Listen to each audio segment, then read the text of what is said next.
السلام علیکم، میں ہوں تحریم ناز. آج لے کر آئی ہوں آپ لوگ لیے حاصل کی 4th ایپیسوڈ. تو جیسا کہ آپ لوگ جانتے ہیں، پتا ہے کبھی کبھی میں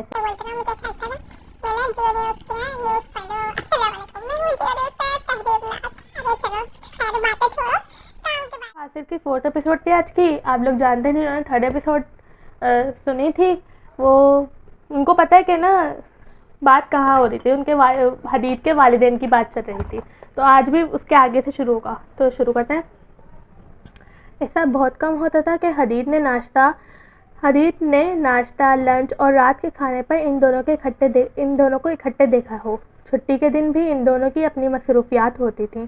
بچپن کی اس تنہائی نے اسے ایکسٹروورٹ کی بجائے انٹروورٹ بنا دیا تھا. وہ بہت خاموش رہا کرتا تھا. ماں باپ کے درمیان ہونے والے جھگڑوں کا نتیجہ یہ ہوا تھا کہ وہ خود کسی سے لڑ نہیں سکتا تھا. بلند آوازوں سے اسے خوف آتا تھا.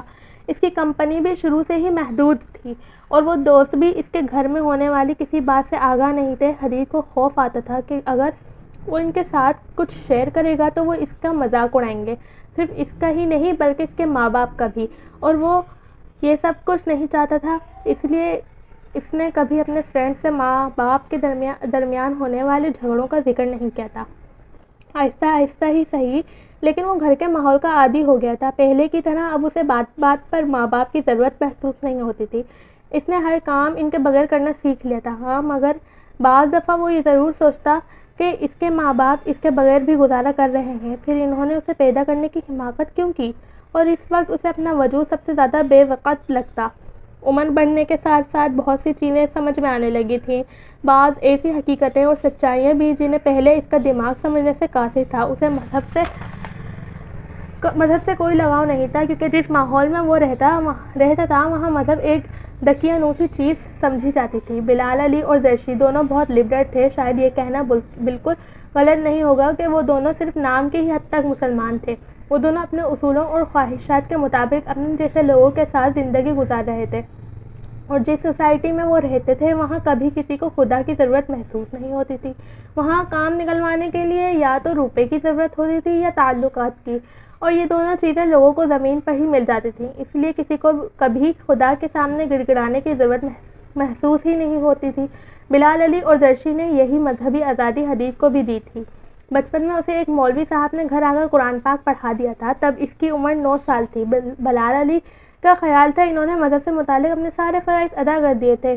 حدید نے کبھی بھی نماز پڑھنے کی کوشش نہیں کی تھی، مگر ہر بار جب اس کے امتحانات ہو رہے ہوتے یا جب زرشی اور بلال علی میں بہت زیادہ جھگڑا ہوتا تو پھر وہ لاشعوری طور پر خدا سے سب کچھ ٹھیک ہو جانے کی دعا ضرور کرتا، مگر کبھی بھی اسے یہ نہیں لگا تھا کہ اس کی دعا قبول ہوئی تھی. بلال علی اور زرشی کے جھگڑے ہمیشہ اسی رفتار کے ساتھ ہوتے رہے تھے اور امتحان میں وہ ہمیشہ دوسری یا تیسری پوزیشن ہی لے پاتا. پہلی پوزیشن صرف ایک خواب ہی رہی تھی، مگر وہ پھر بھی اکثر خدا سے دعا ضرور مانگا کرتا تھا، خاص طور پر تب جب وہ بہت تنہائی محسوس کر رہا ہوتا. اور او لیولز میں پہنچنے تک وہ بہت میچیور اور سنجیدہ ہو چکا تھا، اور او لیولز کے دوران ہی اس کی زندگی میں بھی ایک بہت بڑی تبدیلی آئی تھی. اس رات وہ کھانا کھانے کے بعد اپنے کمرے میں گیا تھا جب ملازم اس کے پیچھے ہی آ گیا تھا. آپ کا فون ہے، اس نے حدید کو اطلاع دی تھی. حدید باہر لاؤنج میں آ گیا تھا. اس کے دوست اکثر اسی وقت فون کیا کرتے تھے. اس رات بھی اس نے یہی سوچا کہ فون اٹھایا تھا کہ اس کے کسی دوست نے اسے رنگ کیا ہوگا، مگر ریسیور سے آنے والی آواز سن کر اس کو جھٹکا لگا تھا. وہ کوئی لڑکی تھی. کیسے ہو حدید؟ آواز میں بلا کی بے تکلفی تھی اور وہ کچھ حیران ہوا تھا. سوری، میں نے آپ کو پہچانا نہیں، اس نے کچھ ہچکچاتے ہوئے کہا تھا. اور یہ بڑے افسوس کی بات ہے. دوسری طرف سے جواب بڑے شرارت آمیز لہجے میں دیا گیا تھا. وہ چند لمحوں کے لیے کچھ بول نہیں سکا. دیکھیں، میں نے واقعی آپ کو نہیں پہچانا. آپ پلیز اپنا نام بتا دیں، اس نے چند لمحوں کے توقف کے بعد کہا تھا. تم مجھے کسی بھی نام سے بلا سکتے ہو. حدید اس بار جواب سے کچھ اور الجھا تھا. چلو پریشان مت ہو، تم ٹینا کہہ سکتے ہو. وہ شاید اس کی الجھن سمجھ گئی تھی. لیکن میں تو کسی ٹینا کو نہیں جانتا. کوئی بات نہیں، آہستہ آہستہ جان جاؤ گے. میں نے اسی لیے تو فون کیا ہے. دیکھیں، آپ کو شاید کوئی غلط فہمی ہوئی ہے. آپ مجھے بتائیں آپ نے کس نمبر پر رنگ کیا ہے. دوسری طرف سے اس لڑکی نے پورے اطمینان سے گھر کا فون نمبر بتا دیا. بتا دیا تھا۔ اب اس بات میں تو کوئی شبہ نہیں رہا تھا کہ اس نے پوری طرح سوچ سمجھ کر ہی وہاں فون کیا تھا۔ اگر چاہو تو گھر کا پتہ بھی بتا سکتی ہوں۔ دوسری طرف سے فون نمبر بتانے کے بعد کہا گیا تھا، اور پھر حدید کے گھر کا پتہ اس لڑکی نے دہرایا تھا۔ فوری طور پر حدید کی سمجھ میں نہیں آیا کہ وہ کیا کرے۔ جو لڑکی اس کا ایڈریس تک جانتی تھی اور کیا کیا جانتی تھی۔ آپ کیا چاہتی ہیں؟ اس نے بے حد محتاط ہو کر پوچھا تھا۔ بہت سی چیزیں۔ سب سے پہلی چیز تو یہ کہ مجھے آپ کی بجائے تم کہہ کر مخاطب کرو۔ دوسری چیز یہ کہ مجھ سے باتیں کرو بالکل دوست کی طرح، یوں جیسے ہم بہت دیر سے ایک دوسرے کو جانتے ہیں۔ دیکھیں، آپ مجھے غلط سمجھ رہی ہیں، میں ایسا ویسا لڑکا نہیں ہوں، لیکن میں ایسی ویسی لڑکی ہوں۔ دوسری طرف سے کہکا لگا کر کہا گیا تھا۔ حدید نے فون بند کر دیا تھا، لیکن ریسیور ریڈیل پر رکھتے ہی ایک بار پھر فون کی گھنٹی بجنے لگی تھی۔ حدید نے کچھ ڈرتے ڈرتے فون اٹھایا تھا، اور اس کا خدشہ درست تھا۔ دوسری طرف پھر وہی تھی۔ حدید نے اس بار فون بند کرنے کے بعد ریسیور کریڈل پر نہیں رکھا۔ اپنے کمرے میں آنے کے بعد وہ بہت دیر تک نہیں سو سکا تھا۔ یہ اس کی زندگی میں پہلی بار ہوا تھا کہ اس طرح کی کوئی لڑکی اس سے یوں بات کرتی۔ اسے حیرانگی ہو رہی تھی کہ وہ لڑکی اس کا نام اور گھر کا پتہ کیسے جانتی ہے، اور آخر وہ کیا چاہتی تھی۔ وہ بہت دیر تک اس کے بارے میں سوچتا رہا تھا۔ وہ کیا چاہتی تھی؟ اگلے چند دنوں میں یہ اس پر واضح ہو گیا تھا۔ ایک بار اسکول سے گھر آنے کے بعد فون کی گھنٹی بار بار بجتی رہی۔ اس نے ملازم کو کہہ دیا تھا کہ کسی لڑکی کے فون پر اسے نہ بلائے، لیکن اس لڑکی کے پاس شاید فون کرنے کے علاوہ اور کوئی کام نہیں تھا۔ وہ اس وقت تک فون کرتی رہتی جب تک مجبور ہو کر ملازم حدید کو بلا نہ لاتا۔ کچھ دیر اور جھلاتے اسے جھڑکتا، اس کی گفتگو سنتا رہتا، اور پھر وہ فون بند کر دیتا۔ وہ اس سے عجیب احمقانہ باتیں پوچھتی رہتی تھی، جیسے آج تم نے لنچ پر کیا کھایا ہے، کس طرح کے کپڑے پہنے ہیں، رات کو کھانے میں کیا کھاؤ گے، ٹی وی پر کوئی پروگرام دیکھا ہے۔ وہ اس کے سوالوں سے اکتا جاتا، مگر وہ مسلسل سوال کرتی رہتی اور وہ مجبوراً جواب دیتا رہتا۔ اسے اندازہ نہیں ہوا کب، کیوں اور کیسے، مگر اسے اس لڑکی کی فون کی عادت ہو گئی تھی، اور اس بات کا پتہ اسے تب چلا تھا جب ایک دن اس کا فون نہیں آیا تھا۔ وہ لاشعوری طور پر اس کے فون کا انتظار کرتا رہا تھا، مگر وقت آہستہ آہستہ گزرتا گیا تھا۔ 1 گھنٹہ، 2 گھنٹہ، 3 گھنٹے، اور پھر شام ہو گئی تھی، اور رات 10 بجے تک وہ وہیں لاؤنج میں فون کے پاس بیٹھا رہا تھا، مگر فون نہیں آیا تھا۔ اس رات اس نے سوتے وقت خود کو پہلے سے بھی زیادہ اداس، تنہا اور بے چین محسوس کیا تھا۔ پھر 3 دن تک اس کی یہی حالت رہی تھی۔ اس لڑکی نے 3 دن تک فون نہیں کیا تھا، اور وہ 3 دن میں فون کے علاوہ جیسے سب کچھ بھول گیا تھا۔ اسکول سے آنے کے بعد وہ سارا دن وہیں لاؤنج میں فون کا انتظار کرتا رہا، اور تب پہلی بار اسے اندازہ ہوا کہ اس لڑکی کی آواز اور فون کال اس کی زندگی کا کتنا اہم حصہ بن چکا تھا۔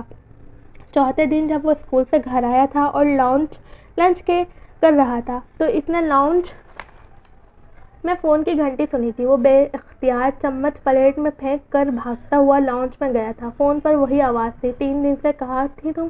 وہ آواز سنتے ہی چلایا تھا۔ دوسری طرف سے اس نے کہکا لگایا تھا۔ اس کا مطلب ہے کہ تم نے میری کمی محسوس کی۔ وہ چپ ہو گیا تھا۔ وہ سچ کہہ رہی تھی، بتاؤ نا، خاموش کیوں ہو؟ تم نے مس کیا مجھے؟ وہ ہنستے ہوئے پوچھ رہی تھی۔ ہاں، میں نے تمہیں بہت مس کیا۔ تم کہاں تھی؟ اس نے اعتراف کرتے ہوئے کہا۔ میں مری گئی ہوئی تھی اپنی فیملی کے ساتھ، مگر تم مجھے بتا تو سکتی تھی، یا کم از کم وہاں سے فون تو کر سکتی تھی۔ اس نے احتجاج کیا تھا۔ اگلی دفعہ میں تمہیں بتا کر جاؤں گی۔ اس نے جیسے حدید کو تسلی دینے کی کوشش کی تھی۔ حدید خاموش ہو گیا تھا، اور ان 3 دنوں کے بعد حدید کی زندگی میں سب کچھ بدل گیا تھا۔ 14 سال کی عمر میں وہ جس سے محبت میں گرفتار ہوا تھا، وہ اس سے 1 سال بڑی تھی، مگر حدید کو اس بات کی پرواہ نہیں تھی۔ شروع میں ان دونوں کی گفتگو صرف فون پر ہوا کرتی تھی، اور پھر آہستہ آہستہ ٹینا نے اسے بتا دیا تھا کہ وہ اسی کے اسکول میں پڑھتی تھی۔ حدید اسے دوسرے لڑکوں سے بہت مختلف لگا تھا، اور اس کا دل چاہا تھا کہ وہ اس سے دوستی کرے، اور پھر اس نے حدید کے بارے میں معلومات اکٹھی کرنی شروع کر دی تھی، اور نتیجہ وہ فون کال تھی۔ وہ اس نے پہلی بار حدید کو کی تھی۔ وہ دونوں اب اسکول میں بھی ملا کرتے تھے، اور پھر آہستہ آہستہ یہ ملاقاتیں گھر سے باہر بھی ہونے لگی تھیں۔ اسے ٹینا کی ہر بات پسند تھی، ہر انداز بھاتا تھا۔ وہ ان لڑکیوں میں سے نہیں تھی جنہیں آسانی سے بھلایا جا سکے۔